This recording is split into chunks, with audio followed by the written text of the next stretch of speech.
pick this rock up.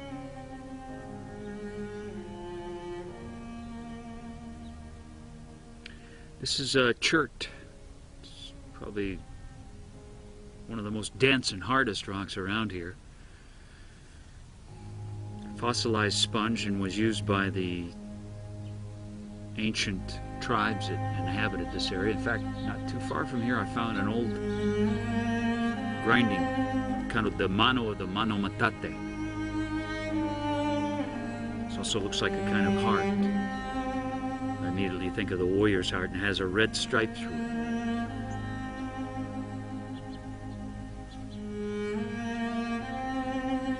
For some reason I'm captivated almost by it. In the midst of this day, which when I looked out the window and I saw the mountain. I don't know if you can see it behind me. It keeps shifting in and out of the clouds. But the one word that came to my mind was mood, and moods, and moody. Moody blues.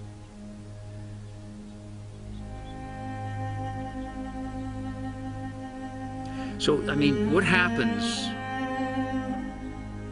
when this that is inside of that person, circle, that warrior who has a red stripe through it, comes into a mood? Maybe the mood feels like it actually literally feels almost as if it's coming from the way that the day is, like an atmosphere,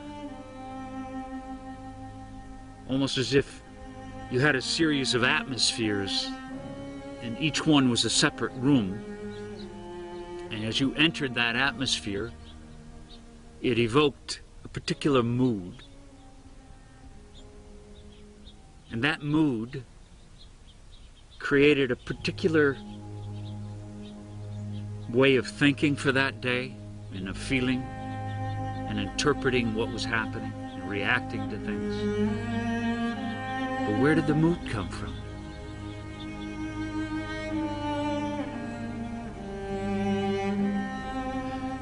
I mean, it could be that somebody enters this mood, and there's a mood within this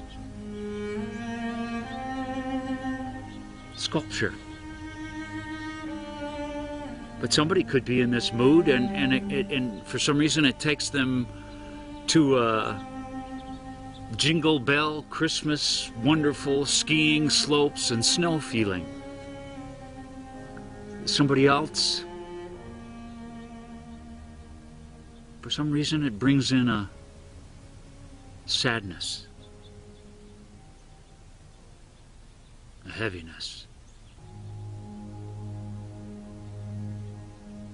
The heart gets tight. They may even feel a little almost like depressed.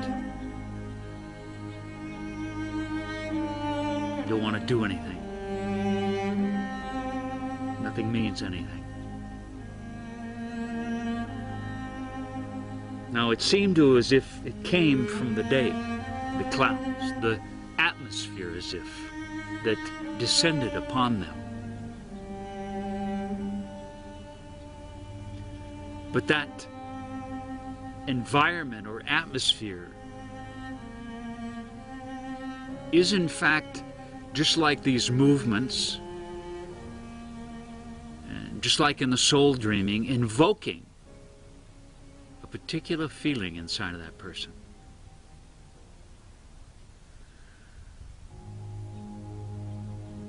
So the key would be the same. Now if that were the warrior,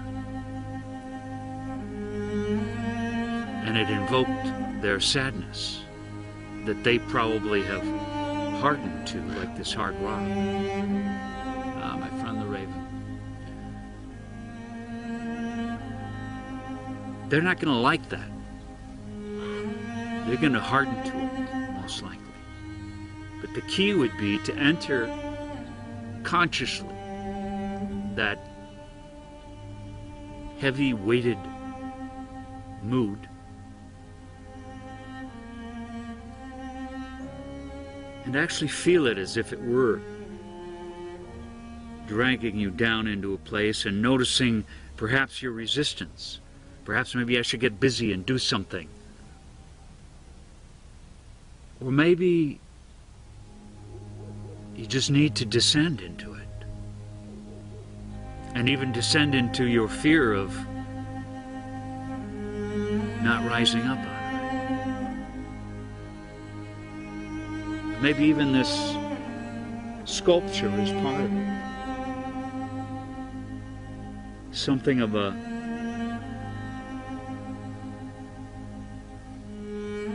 death, a reaching out from a death. Perhaps in their soul's history, a death that they could not prevent.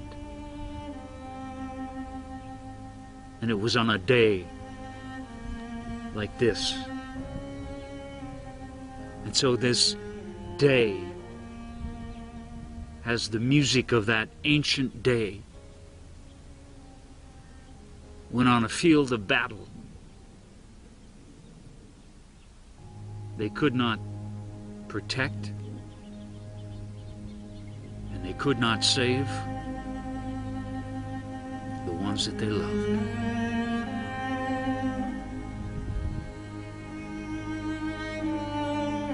And maybe they go forth in this soul's life, always feeling as if they had failed, that they should have done more, even though they gave everything. Perhaps they might have even given their own life on that cold, cloudy day. With some barren tree was standing. But still, what stays in them, through having exerted every possible effort, but having still those loved ones die.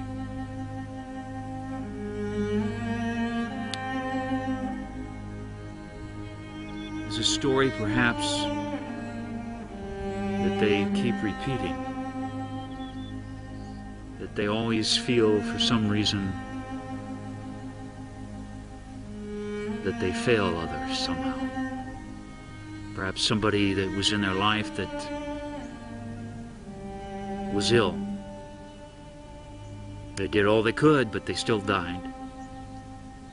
And they feel guilty. Why? Because somehow in this old story of their soul, that's just the way it ended. They ended with a feeling of failure. And it's really just a point of view. It's as if this very day creates its own point of view of heaviness, of death, of failure for them.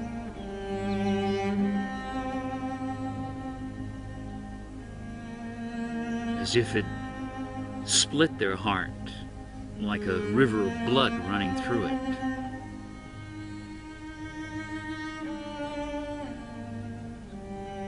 And so that person, they need to take up this warrior's pain, which has the elements of failure, great loss, great loss, great loss. As if all their people died on that field. And they were responsible for them, and they couldn't save them. And to let the agony of that move through them.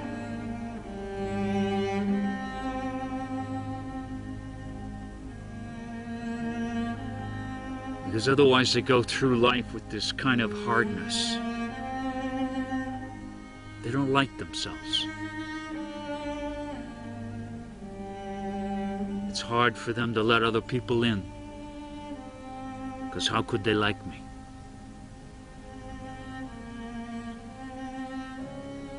So there are many movements within this warrior story that they got stuck in that groove, and it just keeps carrying on. And who knows, probably in this experience they're some type of protector, a policeman, a soldier, or just somebody that's always looking out for other people.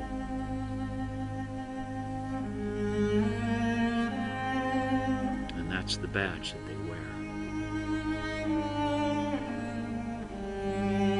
So how to be free of that? Because partly some of what that does is it causes them to shut down on their whole emotional being. And they lose the ability to even know the language of emotion. They make good soldiers, but they don't make good partners. They make good friends who will always be there for you. They have great, strong principles of honesty, devotion, integrity. But it's hard because this ancient day of agony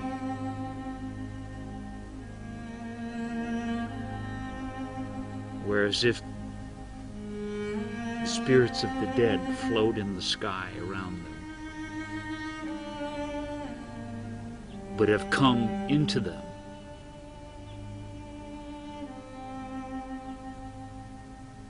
And rather than liberated up into the sky and freedom and flying like birds away, they carry the weight. They carry the weight. Because they hold it against themselves. This belief of holding it against themselves, this guilt, holds the whole story together. And if they could just see, if they could just see that, as they would see like this person doing all that they could and giving their life for that, if they could see that,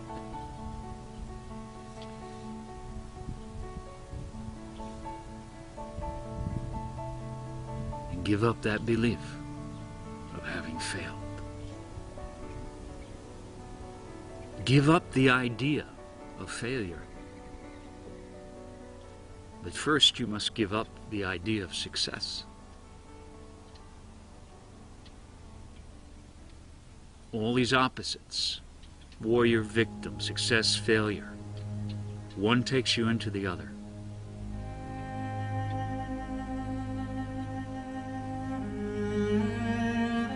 So it's interesting how these days, sunshine lifts us up. It's not the same for everybody. I'm sure there are people that sunny days make them sad. But these moods, as if descend upon us, tapping into something inside of us, awakening perhaps an old story.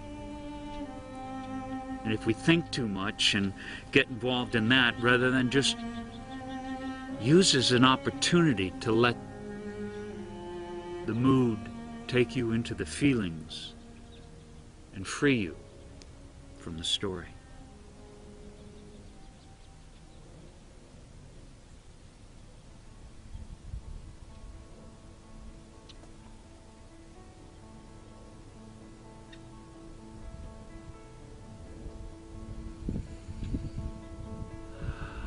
The air is cool.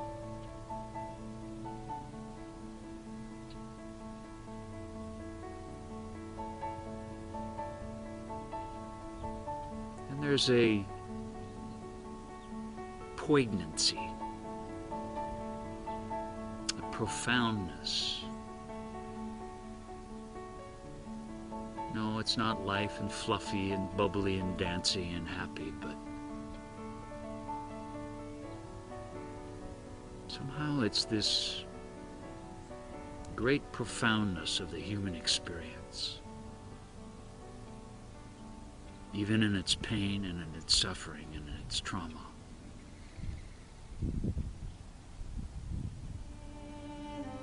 The great profoundness of this experience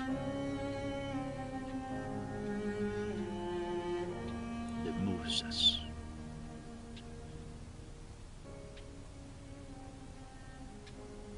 That touches us, that awakens us.